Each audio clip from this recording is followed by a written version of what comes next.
7h37, bientôt 38 sur la première. Le Swissmade ou le Swissness en question ce matin. Pour qu'un produit industriel puisse porter le fameux label suisse, au moins 60% de son prix de revient devrait avoir été réalisé sur territoire helvétique par 96 voix contre 84. Le national s'est prononcé hier pour cette solution médiane, cette solution à la Suisse.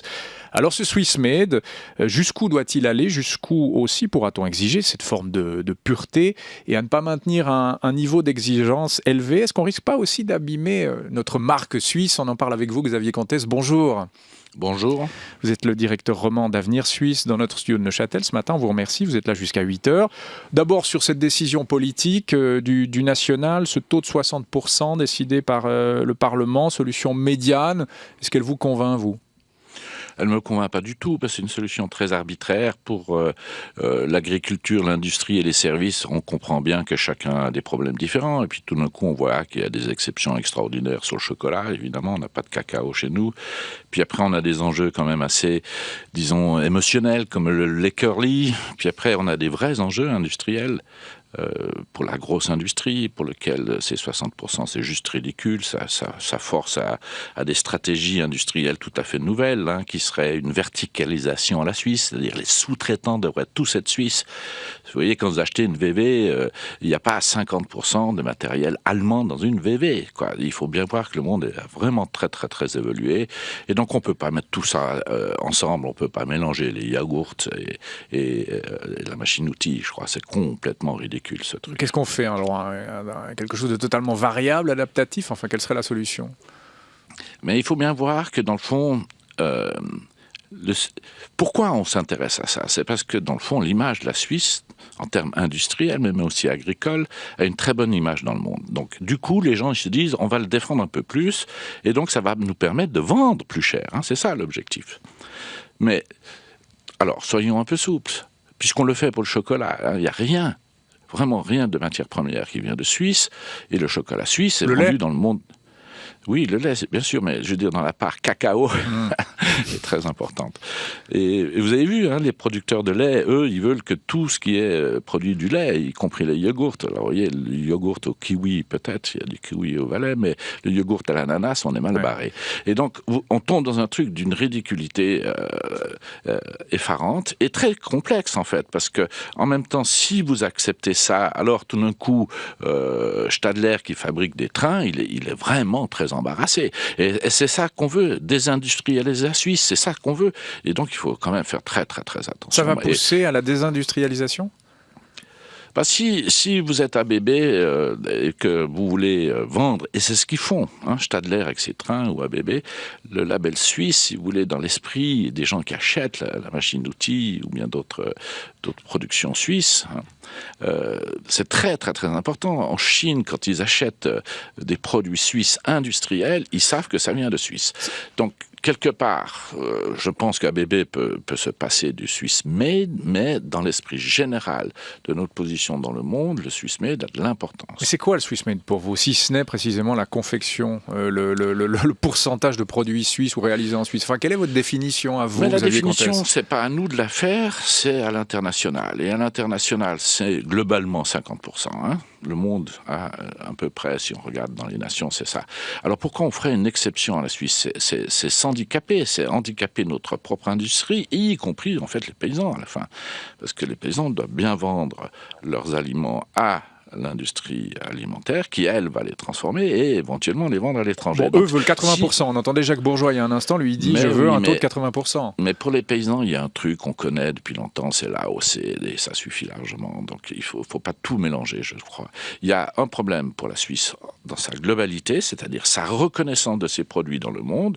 Prenons la norme internationale, c'est 50%, ça va très bien.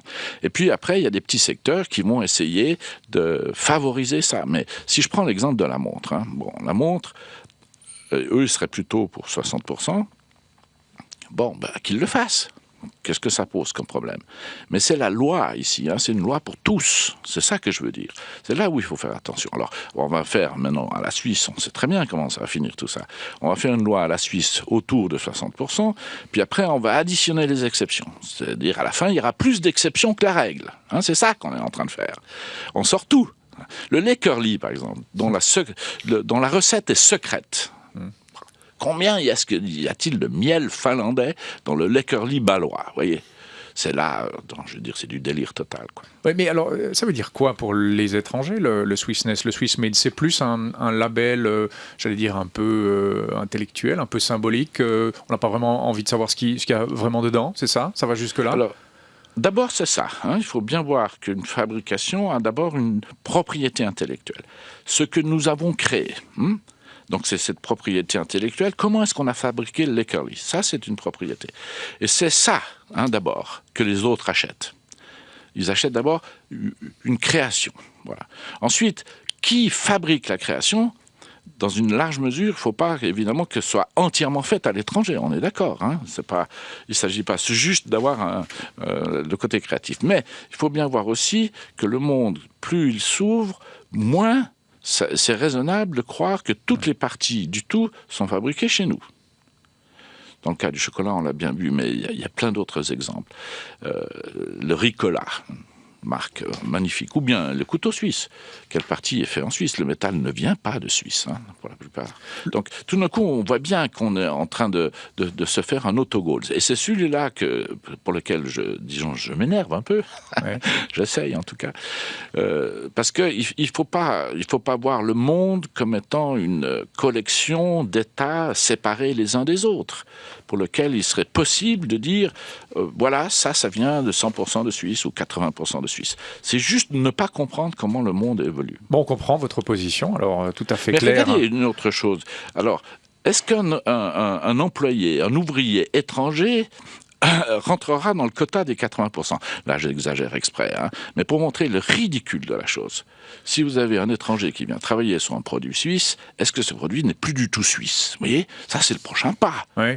Bon, j'allais dire que le Swiss Made, c'est le savoir-faire avant tout. Le Swissness ou le Swiss Made, peu importe le terme, c'est le savoir-faire avant tout. Avant tout, vous avez totalement raison. C'est la conception, la création.